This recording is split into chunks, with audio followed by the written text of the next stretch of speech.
Alright, what's going on, guys? Trev back again, here to bring you another video. This one's going to be doing my bi-weekly review for this week's issue of the Walking Dead comic book series, released, of course, by Image Comics, Robert Kirkman, and Charlie Adlard. This one is for the Walking Dead issue 140, which is called Life and Death.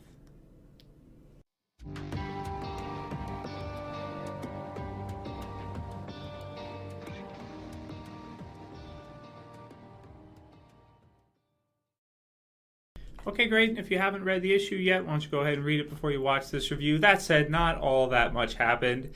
I'm glad they're releasing it on a bi-weekly schedule because in this week's issue, we really only saw a few things happen, basically. I'll break it down to four. Number one biggest thing is that Maggie decides that they're going to have to kill Gregory. They decide that they can't kind of do the Negan thing with him. He's a different animal altogether, and they can't just lock him up because he's got a lot of followers inside of the hilltop. So they have to basically, she feels that she has to put him down. She doesn't see any other way. I do see some other options she could do. They could exile him, as we've seen recently in the Walking Dead television series. Deanna's a fan of that. That's kind of her... her answer to people that just can't fit in is that she just kicks them out. So that's one option. And with Gregory, I don't see him as being that much of a threat. So if you exiled him, I wouldn't be as worried, as somebody else that has the potential to become, a strong survivor. I don't think Gregory does. At this point, after all this time in the zombie apocalypse, I think he's a survivor that, to be honest, if he was out there for a little while, he'd be dead. He wouldn't survive in the wild for very long. So there's another option that she could do rather than just killing him. They could also imprison him somewhere else. So what if they sent him to Alexandria, and Alexandria started up their own little prison facility for people that just don't, get along with the rest? If they don't want to just kill them, and they want to have some kind of law and order, they could start their own kind of small little prison system with the two of him and Negan, of course. So there are other options, and it was decent. It was a good conversation. I did like her talking with Paul Monroe about it and what they should do, what their options are. So that was okay. It was okay. That was the biggest concentration in the issue. The other thing, a few other things, but the other main one that I took away from it, of course, is where the issue ends, where we see that Negan has actually the door to his cell, his jail cell, speaking of prison, has actually been left open. So they clean him up basically after what seems to be a while. And, I did like the line, and nobody ever accused me of being good, that kind of thing, from him with the smile. I did like that. That was funny. And, was it Olivia? Yeah, so Olivia is still alive. I wasn't sure because after the time skip and stuff, I just, didn't really know. But when she goes to lock it up, she's having trouble with the lock, and then she thinks she's locked it, but I guess she didn't. And Negan's able to just push the door open. So, of course, the cover of next issue, we have Negan, and he's standing there with the doors open. So is he going to escape? Yeah, I would think so. I mean, he's a great villain and, really exciting character in the series to just have locked up there. If he wasn't killed off earlier, which it seems like, Kirkman's kind of being a little bit more careful with who he kills off at this point versus earlier on in the series where a lot of characters are just being killed off. The governor loses, he dies. Negan loses, he doesn't necessarily die. And I think it's a smart idea for the long run because he's got us all hooked in. We're all going to read anyway, and he doesn't need to constantly kill off big characters and then introduce new ones all the time. You can have a villain like Negan that can become a reoccurring villain in the series. And at this point, I would say he's the number one Walking Dead villain in the comic book series, even surpassing the comic book series version of the Governor since he's had more time and everything. And now he's going to escape, and we'll have to see what happens with him down the road. If he can create a new group, take back over the Saviors, kill Dwight, I guess we'll have to see what happens. But he's been gone a long time. So I could see that the Saviors could be totally subservient to Dwight at this point or somebody else or something of the sort. And I don't know if he's going to be able to reclaim his place as part of as a Savior leader. I don't think so. So we'll have to see how that goes. Maybe he'll just go out and try to find a new group entirely. So we'll see. It should be some fun, though. Of course, that'll be coming up, soon. So that was another part of the issue. Then we had Carl. Part I really like to see a lot was to get to see the camp of the Whisperers.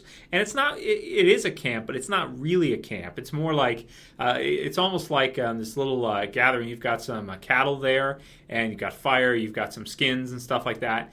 And that's basically it. They're like totally wild. They're like totally wild people where they don't even have like their own like walls or anything or fences, or I guess they don't need it because they blend right in with the zombies. So as the zombies pass through, they're not going to be attacked by them, so they don't need to build gates or fences or anything of the sort like that. They can just live out in the open, in the wild, totally, which is pretty cool. So you do get there that Lydia told Carl that he shouldn't have come, shouldn't have followed her, shouldn't have come with her, because their life. It seems to me she kind of knows that they don't really have the luxuries that they have. Community. They have a very tight knit community, which seems to be tighter knit than a lot of the others. But they don't have a lot of the luxuries that Carl would have had at Alexandria and at the Hilltop and wherever else he was going to be inside of a bigger community. It's not going to be as as clean living as the dirty out there roughing it type of survivors that the Whisperers are, which is cool. So that was good. And then at the beginning we had the conversation finishing up between Michonne and Rick, which was fun because it was actually the opposite. Michonne's situation in the comic book series right now is the entire opposite of where it is in the TV series. In the TV series, she seems happy, content. She's smiling when they find Alexandria. She wants the place to work. She wants to give it a chance. And she's allowing herself to be happy and to kind of be there. And Rick isn't. In the comic book series, we have the exact opposite situation, 180 degree completely turned the other way, where you have Rick, who's allowed himself to be happy. Michonne, after all she's seen, will not allow herself to just be happy, will, in my opinion, has become conditioned and used to comfortable in pain. The feeling of pain, the feeling of not being comfortable becomes comfortable, It's just one of those things people get used to over time. You even see, if you a good movie, Shawshank Redemption, I always recommend it in my channel because Frank Darabont, of course, creator of the Walking Dead TV series. It's his movie, one of the greatest movies of all time. I really like how they spin it in that movie, where you have prisoners in prison. I never thought of this because I don't do much research in prison or anything. I hope to never go there. I'm sure I won't. Pay bail or whatever if I have to. Well, not that I do anything illegal anyway. I don't. I'm just saying, anybody could. It's like the Better Call Saul thing that Mike says. You really can't go through life without breaking the law. If you cross the street the wrong way, you're jaywalking, right? So, and who goes through life without breaking a single rule? But anyway, let's get back on topic. So, in the Shawshank Redemption, it shows kind of a really good example of how people become conditioned and even used to being in jail and in prison. And then when they get out there in the real world, many, many years later, if some of them are in a life sentence, they get out there in their 60s or something, or however old they are, they have to readjust to the world. It can be extremely scary for them, extremely scary, because they become so used to and comfortable and conditioned to living in a controlled environment, in a prison where everything is, they don't really, they can just live, and yes, they don't have freedom, but they have total security for the most part.